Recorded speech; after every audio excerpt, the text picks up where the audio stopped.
एक छोटे से गांव में दिनेश नाम का एक गरीब लड़का अपनी बूढ़ी माँ के साथ रहता था।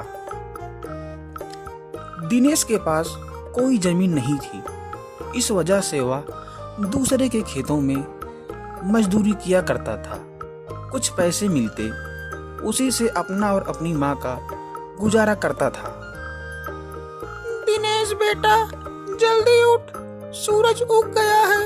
खेतों में जाने में देरी हो जाएगी, शाम तक काम खत्म करना मुश्किल हो जाएगा।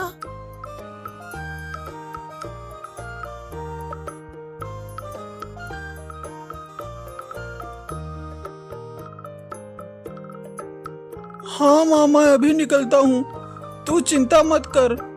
आज कोशिश करूँगा ज्यादा काम करूँ ताकि 2 दिन का खर्चा निकल जाए। दिनेश अपना फावड़ा उठाता और झोपड़ी से बाहर निकलता और खेतों की ओर निकल पड़ता। दिन भर काम करने के बाद दिनेश जब शाम को वापस आता, उसकी माँ झोपड़ी के बाहर बैठकर उसका इंतजार करती। आ गया बेटा, कितनी देर लगा दी, थक गया होगा। हाँ माँ, पर आज मन खुश है। आज मुझे अच्छा काम मिला। अगर ऐसा ही काम मिलेगा तो आने वाला दिन बदल जाएगा। भगवान तेरा भला करेगा बेटा, तेरी मेहनत जरूर रंग लाएगी। माँ खाना बनाती है, फिर दोनों साथ में बैठकर खाते हैं। शाम का समय था, ठंडी हवा चल रही थी। झोपड़ी में दिनेश की माँ खाट पर लेटी होती है। ठंडी हवा से दिनेश की माँ को तेज बुखार आ गया।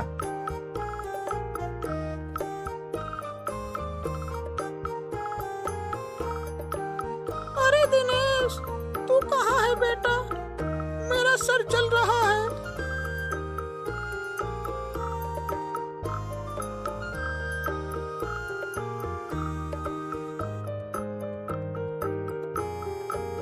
अरे माँ, ये क्या हो गया? तेरा शरीर तो तपा हुआ है। माँ, मैं तुझे अभी डॉक्टर के पास ले चलता हूँ। दिनेश माँ को धीरे धीरे डॉक्टर के पास ले जाता है। डॉक्टर साहब, मेरी माँ को तेज बुखार हो गया है, कृपया करके कुछ दवा दे दीजिए। ठीक है, मैं कुछ दवा देता हूँ।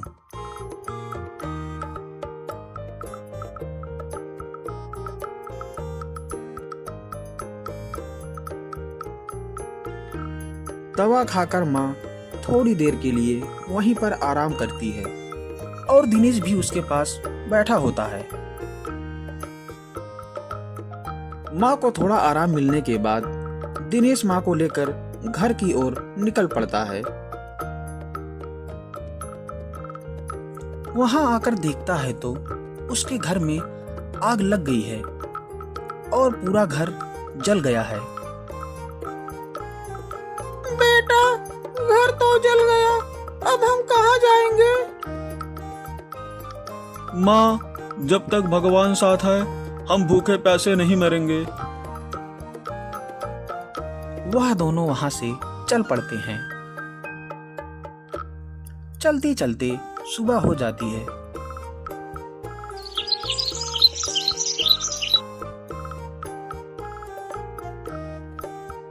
और एक जगह वो दोनों रुकते हैं। दिनेश कहता है, माँ, यहीं एक झोपड़ी बनाएंगे। दिनेश धीरे धीरे लकड़ी इकट्ठा करता है।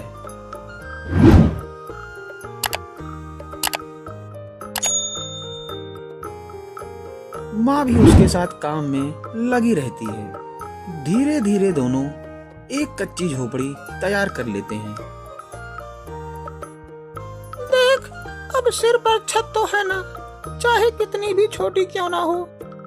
हाँ माँ, यह झोपड़ी ही हमारे लिए किसी महल से कम नहीं है। लेकिन घर कैसे चलेगा बेटा? क्यों ना तुम मजदूरी छोड़कर कोई धंधा कर लेता। धंधा? कौन सा धंधा माँ? अगर तेरे पास कुछ पैसे बचे हैं तो क्यों ना तू समोसा बेचने का धंधा शुरू कर दे।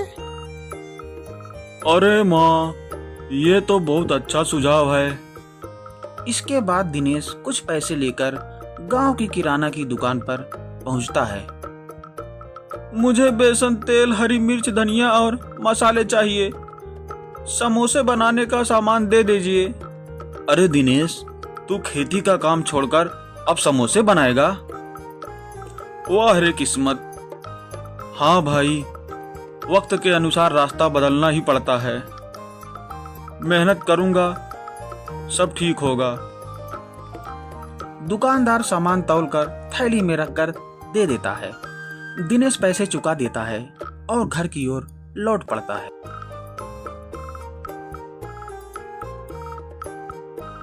उसकी माँ पहले से तैयार बैठी थी। माँ, सारा सामान ले आया हूँ, अब काम शुरू करें। हाँ बेटा, आज हम दोनों मिलकर मेहनत करेंगे, देखना सब अच्छा होगा। दोनों मिलकर समोसे बनाते हैं। झोपड़ी में समोसे की खुशबू फैल जाती है।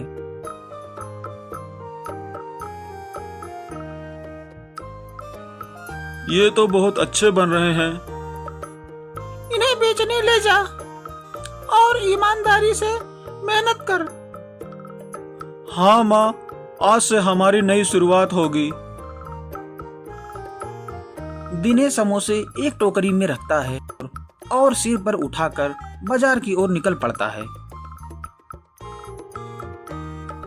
बाजार में लोगों की भीड़ थी। दिनेश सड़क के किनारे एक साफ जगह पर टोकरी रखता है और ऊंची आवाज में समोसे बेचना शुरू करता है। गर्मा गर्म समोसे, ताजे और स्वादिष्ट समोसे ले लो भाई, ले लो। लोग उसके आसपास रुककर देखते हैं पर समोसे नहीं खरीदते। पास ही एक और ठेला लगा था जहां पहले से समोसे बिक रहे थे। उस ठेले का मालिक था राजू, जो वर्षों से बाजार में समोसे बेचता था। अरे यह क्या, ये दिनेश खेती मजदूरी करने वाला यह समोसे बेचेगा, और वो भी मेरे सामने? इसकी इतनी हिम्मत। राजू दिनेश की ओर घूरता है। ठीक है, अब देखता हूँ कि यह समोसे कैसे बेचता है। इसे सबक सिखाना ही पड़ेगा। दिनेश ग्राहकों को बुलाने में व्यस्त था। उसे राजू की चालाकी का अंदाजा नहीं था। तभी दो आदमी उसके पास आते हैं। अरे दिनेश, तू मजदूरी करता था ना, अब समोसे बेच रहा है? हाँ भाई, करना पड़ता है। पेट पालने के लिए मेहनत करनी पड़ती है। चल ठीक है, जरा हमको भी समोसे खिला, देखते हैं तेरे समोसे कैसे हैं। दिनेश खुशी से तुरंत 2 समोसे निकालकर उन्हें देता है। लीजिए भाई, ताजे गर्मा गर्म समोसे, जरूर पसंद आएंगे। दोनों आदमी एक एक निवाला खाते हैं। अचानक वे चेहरे बिगाड़ लेते हैं और समोसे जमीन पर फेंक देते हैं।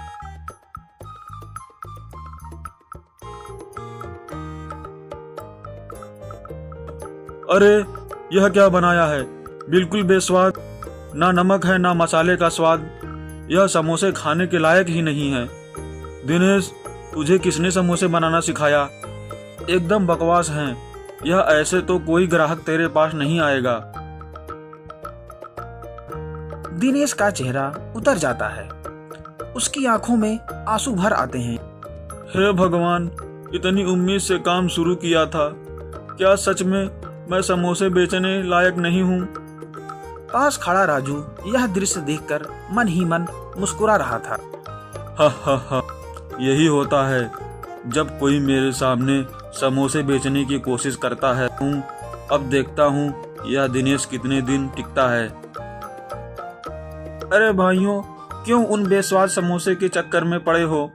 आओ मेरे पास आओ, यहाँ गर्मा गर्म चटपटा और मजेदार समोसा मिलेगा।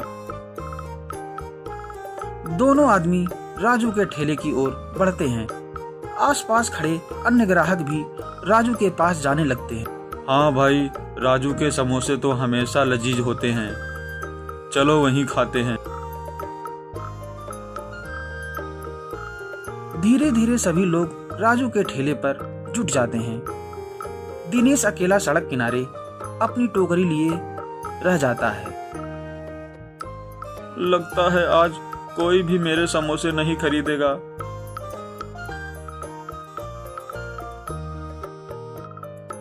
दिनेश निराश मन से अपनी टोकरी उठाता है और भीगी आंखों के साथ घर लौट आता है। झोपड़ी के दरवाजे पर उसकी माँ इंतजार कर रही होती है। क्या हुआ बेटे, समोसे बिके नहीं क्या? दिनेश चुपचाप टोकरी जमीन पर रख देता है। माँ, बाजार में सबने मेरे समोसे बेस्वाद कहकर फेंक दिए, किसी ने पसंद नहीं किए और सारे पैसे भी इसमें लग गए हैं। बेटा चिंता मत कर, हर नया काम शुरुआत में कठिन होता है। भगवान तेरे लिए कोई ना कोई रास्ता जरूर निकालेंगे।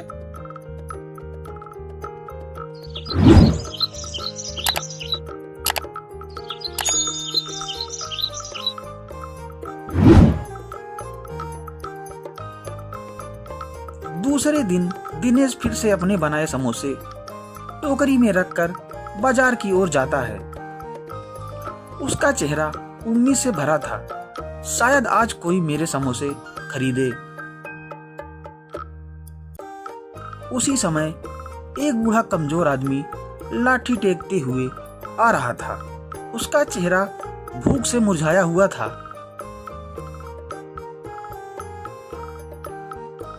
बेटा, बहुत भूख लगी है, अगर कुछ खाने को हो तो दे दो। दिनेश बूढ़े को देखता है। ठीक है बाबा, वैसे भी मेरे समोसे कोई नहीं खा रहा, आप ही खा लीजिए। दिनेश अपने हाथ से प्लेट में 2 गर्मा गर्म समोसे रखकर बूढ़े को देता है। पहला निवाला लेते ही उसका चेहरा चमक उठता है। वाह बेटा, तुम्हारे समोसे तो बहुत ही स्वादिष्ट हैं, सचमुच गजब का स्वाद है। बाबा, आप सच कह रहे हो? सब तो कहते थे कि मेरे समोसे बेस्वाद हैं। अरे बेटा, मैं झूठ क्यों बोलूंगा, यकीन ना हो तो खुद खाकर देख ले। दिनेश थोड़ी हिचकिचाहट के साथ टोकरी से एक समोसा उठाता है और खा लेता है। अरे, यह तो सचमुच बहुत स्वादिष्ट है, यह कैसे हो गया? बूढ़ा आदमी मुस्कुराते हुए दिनेश की ओर देखता है। फिर वह दिनेश को एक छोटी सी थैली निकाल कर देता है। बेटा, यह बहुत दुर्लभ जड़ी बूटी है, इसे जब भी अपने समोसे में मिलाएगा तेरे समोसे का स्वाद कई गुना बढ़ जाएगा। लेकिन याद रखना, यह बूटी सिर्फ भलाई के काम में ही इस्तेमाल करनी है। बाबा, आप कौन हैं? मुझे यह सब क्यों दे रहे हैं? बूढ़ा आदमी मुस्कुराता है और धीरे धीरे गायब हो जाता है।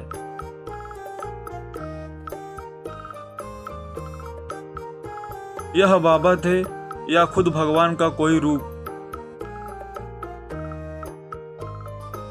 संध्या तक दिनेश के कुछ और समोसे बिक जाते हैं। वह थका हुआ मगर थोड़ा खुश होकर घर लौट आता है। माँ, आज भगवान ने चमत्कार कर दिया, कुछ समोसे बिक गए और हाँ, एक बाबा ने मुझे एक जड़ी बूटी दी। बेटा, हो सकता है कि वह बाबा भगवान के ही भेजे हुए कोई दूत हो, उनकी बात को हल्के में मत लेना। सुबह होते ही दिनेश गांव की किराना दुकान पर पहुंचता है। ये कुछ पैसे हैं, बाकी उधार में लिख लीजिए, मुझे समोसे बनाने का सामान दे दीजिए। ठीक है दिनेश, तू ईमानदार आदमी है, तेरे लिए उधार लिख दूंगा। दिनेश सामान लेकर घर लौट जाता है। घर पहुंचकर माँ और बेटा मिलकर समोसे बनाने लगते हैं। दिनेश बाबा की दी हुई जड़ी बूटी उठाता है और समोसे में मिला देता है। रसोई में एक अद्भुत और मनमोहक खुशबू फैल जाती है। माँ, यह कैसी अद्भुत सुगंध है। लगता है सचमुच यह जड़ी बूटी जादुई है। बेटा, अब तेरे समोसे जरूर बिकेंगे। दिनेश ताजे और सुगंधित समोसे टोकरी में भरता है और उम्मीद भरी नजरों से बाजार की ओर चल पड़ता है। बाजार पहुंचते ही समोसे की महक चारों ओर फैलने लगती है और लोग उसकी ओर मुड़कर देखते हैं। तभी दो आदमी उत्साह के साथ दिनेश की ओर बढ़ते हैं। अरे भाई, क्या डाला है समोसे में? खुशबू तो बड़ी लाजवाब आ रही है। हाँ भाई, जल्दी खिलाओ, रुका नहीं जा रहा।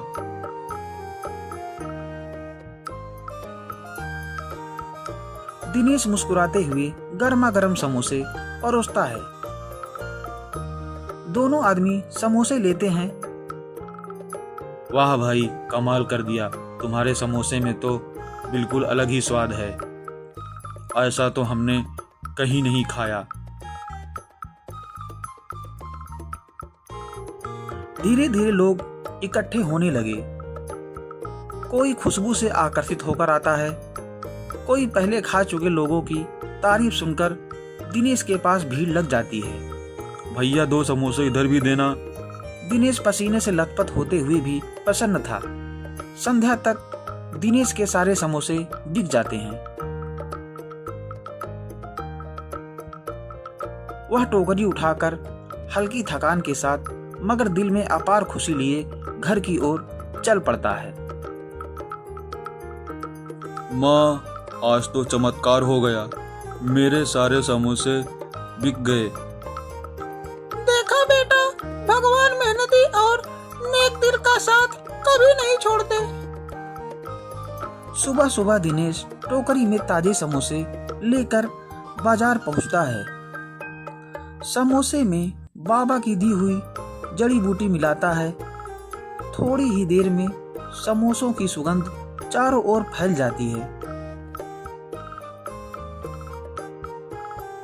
अरे, ये वही समोसे वाला आ गया।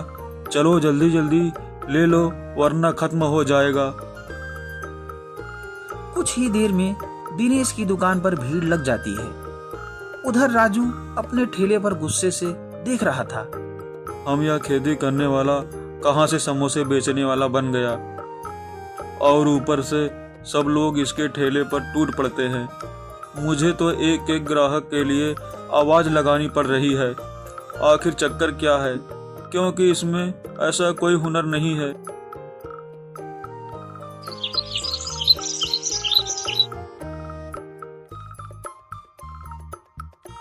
इस प्रकार धीरे धीरे दिन बीतते हैं। दिनेश का नाम पूरे गांव और आसपास के कस्बों में फैल जाता है। कुछ महीनों में दिनेश अब सड़क किनारे से हटकर एक छोटी सी दुकान खोल लेता है। दिनेश की दुकान पर ग्राहकों की लंबी कतार लगी थी। भैया, 2 प्लेट समोसे देना, और हाँ, चटनी ज़्यादा डालना। दिनेश सबको खुशी खुशी समोसे परोसता। उसकी माँ दुकान के कोने में बैठकर गर्व से बेटे को देखती रहती। कुछ दिनों बाद दिनेश कमाई का बड़ा हिस्सा धीरे धीरे इकट्ठे करने लगा और कुछ दिन बाद एक घर खरीद लेता है। घर देखकर माँ की आंखों में आंसू भर आते हैं। उधर राजू का ठेला खाली पड़ा था। अब तो मेरा पूरा काम ठप हो गया है। सब लोग उस दिनेश के पास क्यों जाते हैं? जरूर कोई राज है, मुझे यह जानना ही होगा। एक शाम दिनेश दुकान बंद करने के बाद घर पर समोसे बनाने की तैयारी कर रहा होता है। वह अपने छोटे से डिब्बे से बाबा की दी हुई जड़ी बूटी निकालकर समोसे में डालता है। उस समय खिड़की के पीछे छिपकर राजू सब देख रहा होता है। ओ, अब समझा, यही उस जड़ी बूटी का कमाल है। बिना इसके तो इसके समोसे साधारण ही होंगे। अब देखता हूँ दिनेश, तेरी दुकान कैसे चलती है।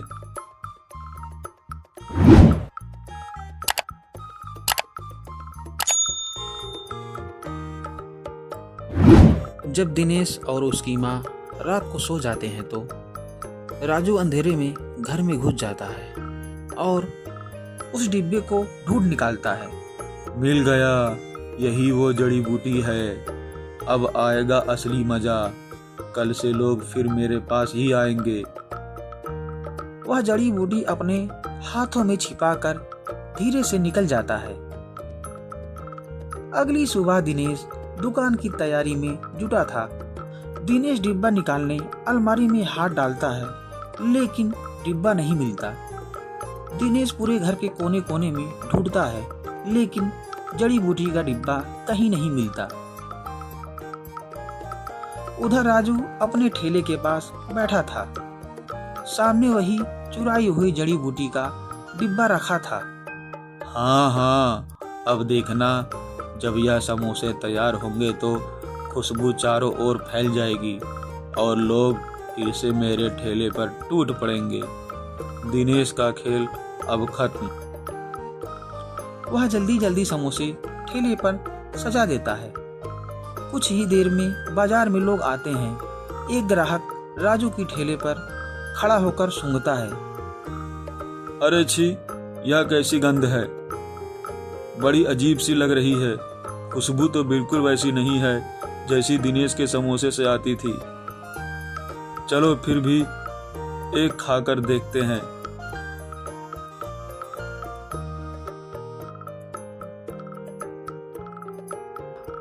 वह जैसे ही समोसा मुंह में डालता है, तुरंत थूक देता है और कहता है, अरे राजू, तूने इसमें क्या मिलाया है? ये तो बिल्कुल बकवास है। एकदम खाने के लायक ही नहीं है। ये सेहत बिगाड़ देगा। यह कहकर वह वहां से चला जाता है। राजू के माथे पर पसीना झलकने लगता है।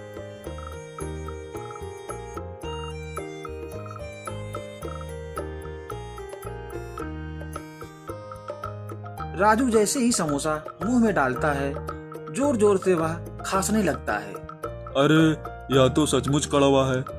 उस दिनेश के समोसे ऐसे कैसे मीठे और स्वादिष्ट हो गए? मैंने तो वही जड़ी बूटी मिलाई थी।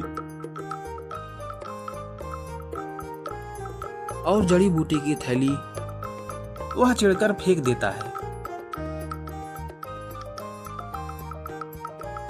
अचानक तेल की कड़ाही गिर जाती है और आग भड़क उठती है।